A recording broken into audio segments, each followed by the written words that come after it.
पृथ्वी से प्रकृति पर्यंत अचित पदार्थ क्षेत्र है। चिद्रूप आत्मा क्षेत्रज्ञ है। जीवों के कर्म फलात्मक स्थूल शरीर पंचभूतों के तारतम्य जन संघात है। जीवों के पंचभूत तथा पंचभूतोपादान प्रकृति रूप क्षेत्र की सत्ता और उपयोगिता क्षेत्र के अधीन है। अतएव क्षेत्र के विज्ञान से भूत सहित प्रकृति का बाधात्मक मोक्ष सुनिश्चित है। अर्थात भूत प्रकृति से वियुक्त आत्मा स्थिति मोक्ष है। क्षेत्र क्षेत्र अंतरम ज्ञान चक्षुषा भूत प्रकृति मोक्ष विदुर्यांति ते परम। गीता। अभिप्राय यह है कि आत्मा सच्चिदानंद स्वरूप है। इस रहस्य का जानकार अंत आराम, अंतर ज्योति और अंत सुख होता है। अर्थात बाह्य आराम, बाह्य ज्ञान और बाह्य आनंद निरपेक्ष जीवन मुक्त होता है। जीवन मुक्त कौन है? ये जो यो अंत सुखो अंतराराम तथा अंतर ज्योतिरेव यह सयोगी ब्रह्म निर्वाणम ब्रह्मभूतोदि गच्छति। यानी कि आत्मा सच्चिदानंद स्वरूप है। इस रहस्य का जानकार अंत आराम, अंतर ज्योति और अंत सुख होता है। अर्थात वो बाह्य आराम, बाह्य ज्ञान और बाह्य आनंद निरपेक्ष है, अर्थात जीवन मुक्त होता है।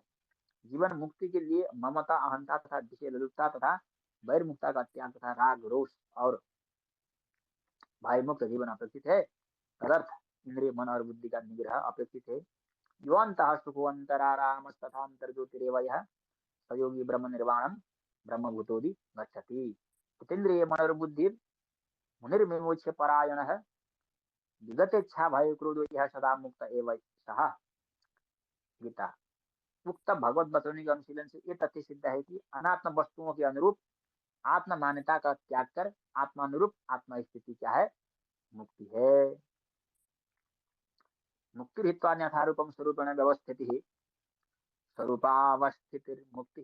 ये मुक्ति हित्वान्यथारूपम स्वरूपेण व्यवस्थिति तो भागवत का है, और स्वरूपावस्थिति मुक्ति ये बहुपनिषद का है। तो अनात्म वस्तुओं में अहम भावापत्ति बंधन में हेतु है।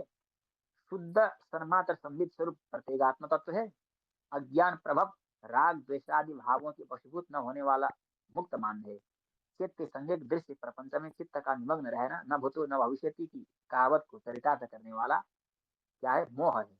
मोह मोह विषय से विषयांतर में चित्त का जाने पर, विषय से विषयांतर में चित्त के जाने पर निह संकल्प संदेह स्थल में जो निर्विभाग स्थिति है वो परास्वरूप स्थिति। ये किसी ने पूज्य गुरुदेव के प्रवचन में सुना है? ये जो अंतिम का वचन, विषय से विषयांतर में चित्त के जाने पर निसंकल्प संदेह स्थल में जो निर्विभाग स्थिति है वो परास्वरूप स्थिति है। यानी कि आपके और हमारे द्वारा चित्त ने कुछ अवधारणा प्रस्तुत की गई, हमने चिंतन मनन किया, यानी कि एक विषय पर चित्त का विचार विमर्श होने पर मतलब हो गया, किसी एक विषय पर चित्त का विचार विमर्श हो गया और चित्त यानी कि मन, अंतःकरण में दूसरा विचार स्फुरण नहीं हो गया, तो एक विषय खत्म हो गया और दूसरा विचार आरंभ नहीं हुआ। बीच में जो संधि स्थल रहती है, जो संधि खाली रहती है ना, हाँ, उसको भी समाधि कहते हैं। बात आपने एक विषय पर चर्चा कर ली, विचार विमर्श हो गया, वो विचार विमर्श चित्त में खत्म हो गया, लेकिन दूसरा विचार आपने नहीं किया, आपने दूसरी विचार का स्फुरण नहीं हुआ। तो बीच में एक वो जो विषय का जो अंतर होना था, उसमें जो अंतर है एक खत्म हो गया, यानी कि दूसरा चालू नहीं हुआ, तो उसका बीच का जो संधि है वो भी क्या है? समाधि है। देखिए, पूज्य गुरुदेव शास्त्र पढ़ के ये निकालते, ऐसा खोज निकालते। अगर हमको अरे भाई शंकर भाष्य पढ़ पढ़ तो हम कहाँ निकालेंगे? हमको हमको वहाँ शास्त्रों में आता है, उपनिषदों में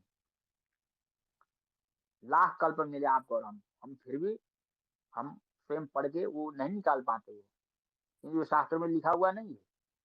वो चिंतन मनन के द्वारा पूज्य गुरुदेव भगवान को मिलता है, गुरुओं को बदले। जैसे पूज्य गुरुदेव बताते भी है, ये शास्त्र कब साधक को अपना रहस्य खोल देता है।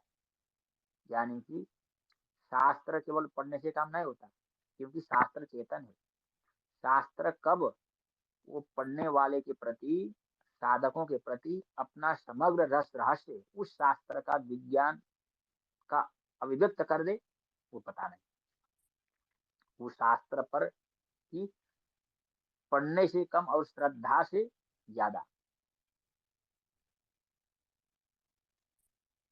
जैसे हम भी ये जो जो कुछ मतलब ये फुर्ती का विषय नहीं, जो हम बोल पाते हैं, पढ़ पाते हैं, वो क्या है, वो गुरु और शास्त्र, गुरु ग्रंथ और गोविंद के ऊपर केवल श्रद्धा है। वो पढ़ाई से नहीं, हम पढ़ते नहीं है, दिन भर चिल्लाते फिरते रहते। अब कभी कभार काम में धंधे में जाएंगे, कब कब पढ़ लेंगे। और घर में आके ये पढ़ने का प्रयास करेंगे। अब रात में फिर हम ये चर्चा भी कर लेंगे, और कब पढ़ेंगे, नहीं पढ़ेंगे। लेकिन ये सब बातें आते कैसी हैं, ये पूज्य गुरुदेव के प्रति जो अथाह श्रद्धा है ना, श्रद्धा माने सत्य वस्तु प्रति जो चरम सत्य शिव वस्तु है ना, उस गुरु तत्व प्रति चरम आस्था। ये आस्था और श्रद्धा, लोग बोलते हैं, ये आस्था के विषय मत बोलिए यार, कहते हैं लोग, मतलब सामान्य, ये आस्था और श्रद्धा ये मतलब मजाक का विषय नहीं है, ये छोटा विषय नहीं है। जहाँ पर आपका और हमारा सिर गिर जाता है, सिर सर किसी के चरण में पड़ जाता है, दंडवत करता है, वो सामान्य बात थोड़ी है। और उसके लिए जीता है, बहुत बड़ी बात। तो ये केवल श्रद्धा के बल पर ही आप और हमें नहीं, क्या होता है, दो चार शब्द आ जाता है, नहीं तो नहीं आता। क्योंकि हमें क्षमता, हम खुद शास्त्र पढ़ के नहीं जान सकते।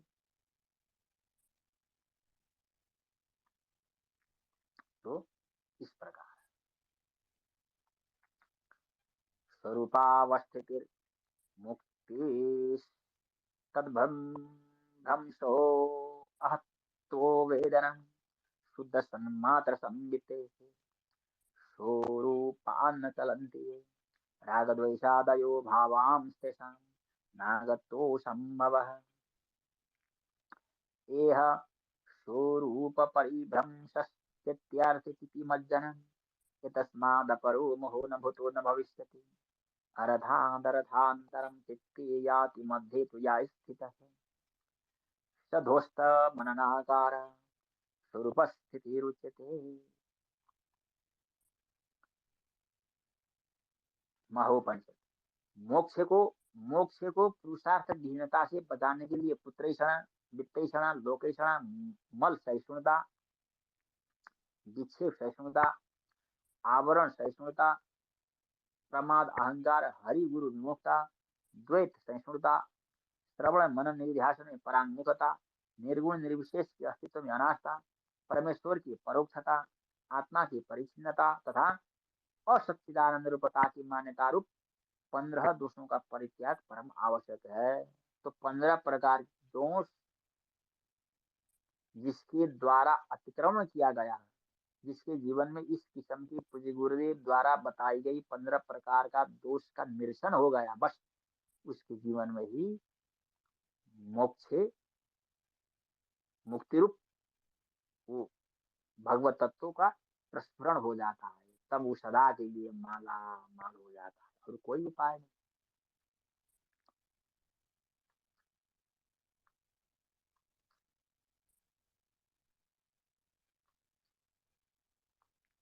तो इस प्रकार ये पढ़ लिया तो ठीक है। कल परसों फिर इस संबंध में प्रकाश पढ़ लेंगे।